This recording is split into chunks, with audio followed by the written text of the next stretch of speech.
Celeste Seymour Judell was a very active New Orleans arts patron and devoted to WYES. She passed away in 2010. In her honor tonight, though, we once again bestow an Arts Award in her name.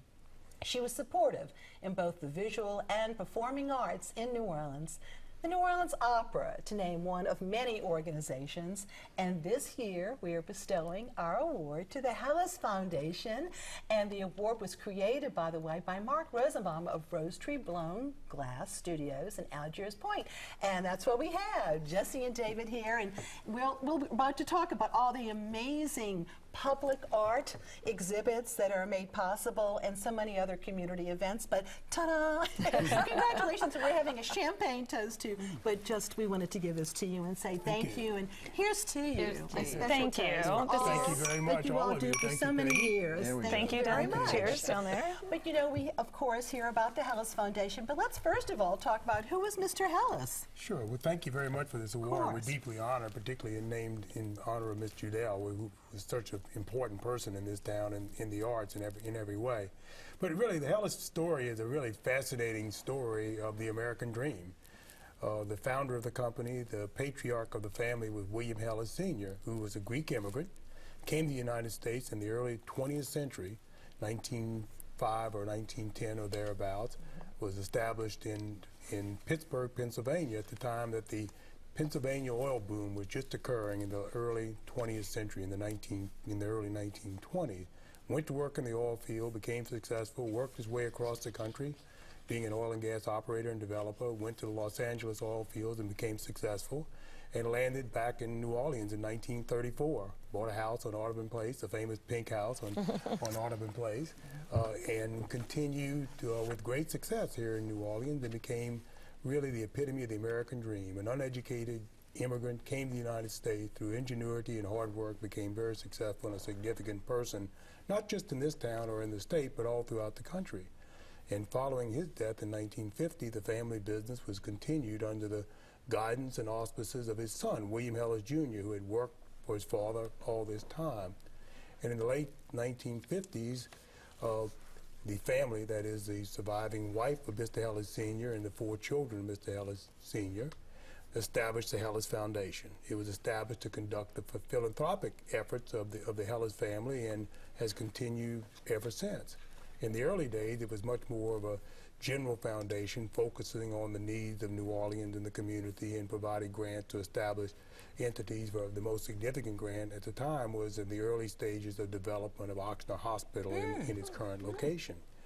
But since that time, we've moved forward by virtue of a bequest, plural, in the wills of 2 of the Helis sisters, Adrian Helis Malvin and Diana Helis Henry, who bequeathed a substantial portion of their estates to the Helis Foundation for the purpose of supporting the arts. So it's the visual, it's really 2 in 1. It's a community, it's a community plus the visual arts too. Right. We operate 2 separate portfolios, a community portfolio, the general portfolio, and then the arts portfolio. And the arts portfolio is funded by the generosity and bequest of 2 of the Helis sisters, Mrs. Malvin and Mrs. Henry. Yeah. Well, Jesse, let's talk about the, there's so many things that we all want to talk about, of course, but one of the things that has been just sort of fabulously successful and are the free days at local museums. Let's address that a little bit. You've got, what, Wednesdays? I'm trying to remember. Yeah, well, I know. We hope that it becomes part of just everyone's vocabulary, every citizen of this city, for Louisiana residents. It's called Art for All, the Helis Foundation Free Days,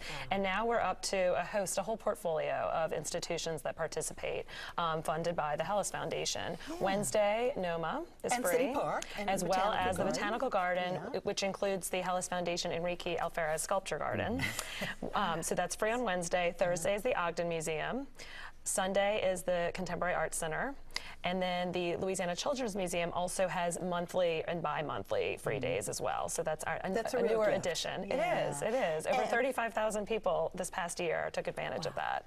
So we're pretty proud of it. For a minute on Enrique Alferez, that sculpture garden is so magnificent. As we know, City Park is just full of Alferez artwork. But to put it all, and it's relatively new, to put it all together, I know this was one of your favorite projects.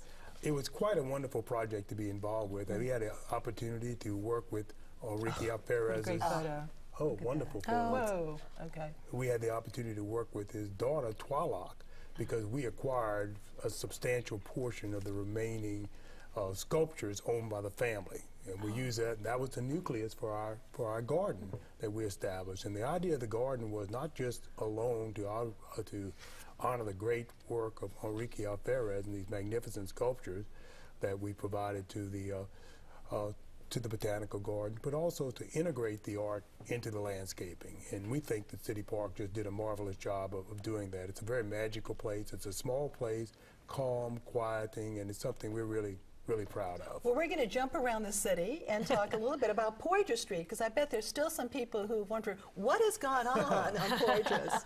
Tell us a little bit about that. Sure. This was a project that came to us in a very limited form some years ago, just in advance of the first Super Bowl in New Orleans after the storm. The idea was to establish some public art on the medians, or the neutral ground, as we say, in New Orleans.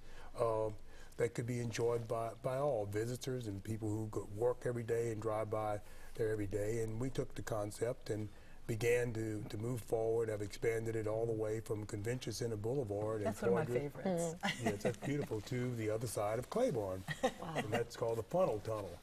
And then we have this wonderful piece by John Scott, the Black Butterfly, that had been on display at Loyola for some time, and we bought it and we put it out on Poydras Street. So the idea is that we enrich the experience for our citizens, and we enrich the experience for our visitors who are Poydras' main thoroughfare into town coming in. And I must say the feedback has been quite positive, and many prominent visitors that we have occasion to deal with for one reason or another, we say, well, you know, we were really impressed by that art on Poydras. So well, thank you. That's our project. It makes a difference. It softens the look of Poydras. The idea is that we are building a permanent collection which will comprise about half of the total pieces, and the balance of it will continue to rotate. So now we have 6 pieces. We'll have 6 pieces. We have 5 now. We'll have another one. Well, let's jump back to City Park and talk about actually some more recent news. I'm very excited because I love, of course, the work of Judell Chihuly. So right in front of the Thomas Center, the entrance to the Botanical Garden, for a few years, we will have this piece. Yes, it's called Rose Crystal Tower, and it actually came to us via Union Square in New York.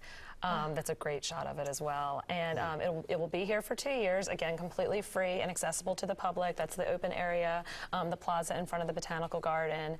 At night it's beautiful. During the day it looks almost completely different in an interesting way because it's not lit up and it just radiates different, like the sunlight at different hours of the day. So it's something that's kind of worth going to check out throughout the course of a day. And then you also had a mural competition recently. We did. So we can look forward to some new murals around town. We're really excited. Becoming more muralistic, I think so too. We're excited about this project. It's called Unframed, and it's been organized by the Arts Council. And there'll be 5 murals unveiled in the spring.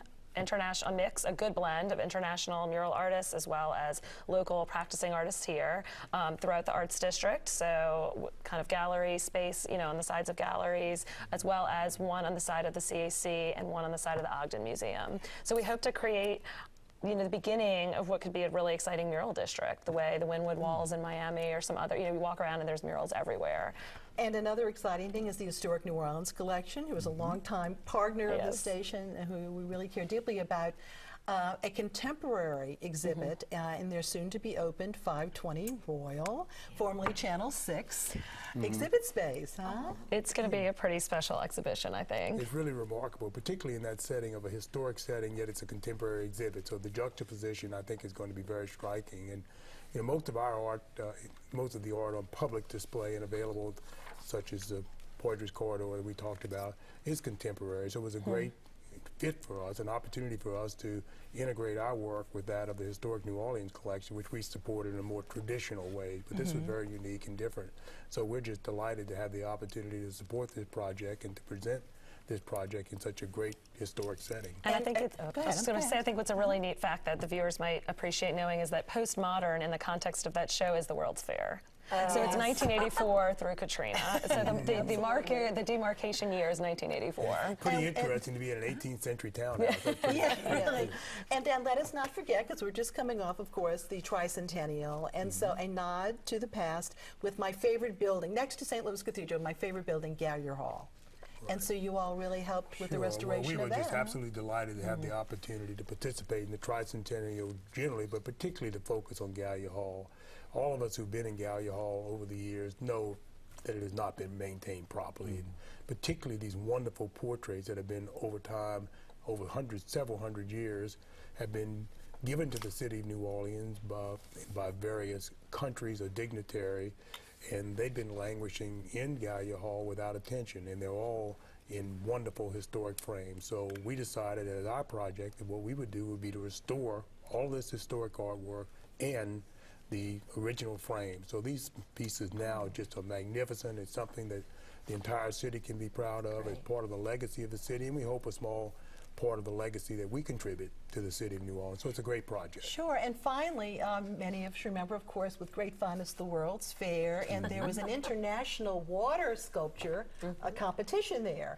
And one of the most popular water sculptures was one by Linda Benglis, and it's a long story, okay? But Fascinating. anyway, it was sort of away for a long time, but it's back and it's operating in Big Lake, in City Park, and that's really It's a pretty special amazing. project. It's funny that we were just talking about the World's Fair.